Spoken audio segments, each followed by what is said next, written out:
अभी हम लोगों ने पढ़ा था जैसे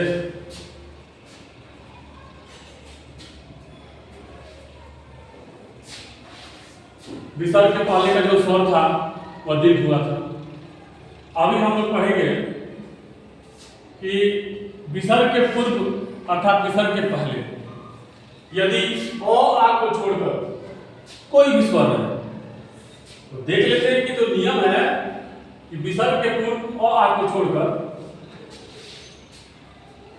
तो विसर्ग के पूर्व अ आ में से कोई नहीं ना आ रहा है।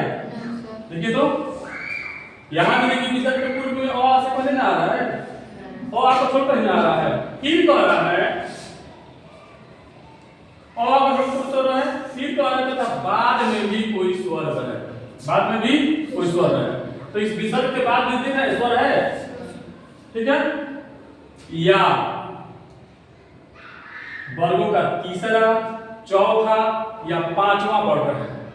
तो वर्गों का तीसरा वर्ण है विसर्ग के बाद, देखिए ज तीसरा है, फिर ग तीसरा है, ग तीसरा है, फिर यहाँ ग तीसरा है, फिर यहाँ ग तीसरा है, फिर चौथा वर्ण झ है, भ है, फिर तो है पांचवा वर्ण म है, म है।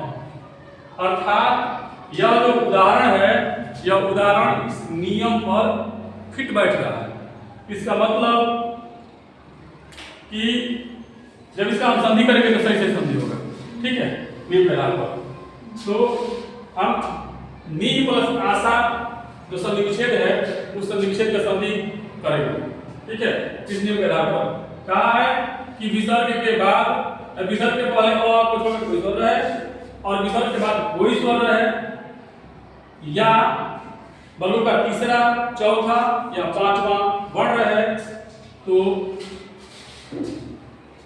यह जो विसर्ग है वह र के रूप में बदल जाएगा, अर्थात यह विसर्ग क्या हो जाएगा, र हो जाएगा, ठीक है। तो अब यह विसर्ग जो है हम जानते हैं कि यह जो धन का चिन्ह है, धन के बाएं साइड और दाएं साइड में अंतर पड़ता है, बाकी जेब का तेव रहता है। तो यह नी का नी ही रह जाएगा और विसर्ग का रूप, विसर्ग का र होगा, और र कैसा होगा, हलंत में होगा, अर्थात र आधा होगा, ठीक है। तो आधा जब होगा तो इसके बाद जब स्वर है तो उसको क्या करेगा, पूर्ण कर देगा। तो र जब आधा रहेगा उस र में आ जोड़ेंगे तो क्या हो जाएगा, रा हो जाएगा, ठीक है, रा। और बाकी इसको उतार देंगे, हो जाएगा निराशा। ठीक वैसे ही यहाँ विसर्ग के पहले है, ठीक है। अब विसर्ग क्या हो जाएगा, र हो जाएगा। इस र में जब पूर्ण क्या हो जाएगा, र में पूर्ण तो ओ नहीं रू हो जाएगा, रू हो जाएगा, ठीक है, रू हो जाएगा, निरूपाय हो जाएगा। ठीक वैसे ही यहाँ पे क्या हो जाएगा, बोलिए पढ़ क्या होगा, नीरा, ये हो जाएगा निराधार। क्योंकि विसर्ग का र हो जाएगा, इस र में आ आएगा तब रा हो जाएगा, हो जाएगा निराधार। समझ में आ रहा है या नहीं, चलिए समझ आ रहा है।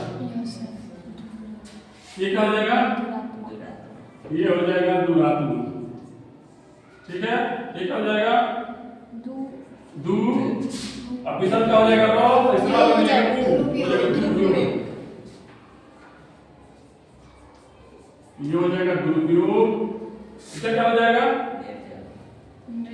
नी प्लस ज। अब देखिए इसके पहले हम देख रहे थे सब में स्वर था, तो स्वर से मिलके र पूर्ण हो गया, लेकिन यहाँ पर स्वर तो नहीं है, तो क्या हो जाएगा, रेफ के आकार में रेफाकार हो जाएगा, ठीक है, वो रेफाकार हो जाएगा। अर्थात हो जाएगा नी, ऐसे भी लिख सकते हैं, ठीक है, र आधा हो गया, या ऐसे कर सकते हैं इसको निर्जल, ठीक है। यही तरह लिखा जाता है, इसी को लिखने का प्रयास करेंगे, यही लिखेंगे, ठीक है। अब यहाँ पर कहा कि विसर्ग के बाद एक तीसरा वर्ण हो तो भी यह नियम लागू होता है, ठीक है।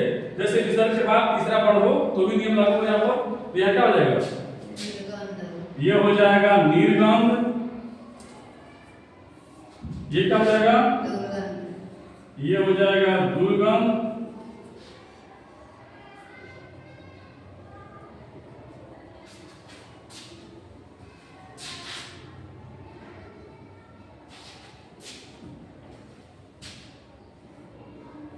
निर्गंध हो गया, दुर्गंध हो गया। ये क्या हो जाएगा? निर्गुण। ये हो जाएगा निर्गुण। ये हो जाएगा निर्गुण। और ये क्या हो जाएगा? बहिर्गमन। ये हो जाएगा बहिर्गमन। बहिर्गमन। ये हो जाएगा निर्झर। ये क्या हो जाएगा? ये हो जाएगा निर्भर। और ये क्या हो जाएगा? बहिर्मुख।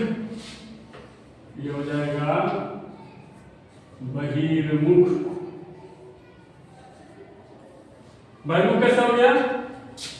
क्योंकि इस र विसर्ग का क्या हो जाएगा? र हो जाएगा और र के बाद कोई स्वर वर्ण नहीं है, क्योंकि र हलंत में है और स्वर वर्ण नहीं है, तो इस विसर्ग के बाद में जो व्यंजन वर्ण होगा उसी पर जाके वो रेफाकार हो जाएगा। ठीक है, ठीक। निर्मम। ये क्या हो जाएगा? निर्मम। ये हो जाएगा निर्मम। ये हो जाएगा निर्मम। ठीक है, समझ गए होंगे? कोई समस्या है, इसमें पूछना है? नहीं पूछना है? ठीक है, बता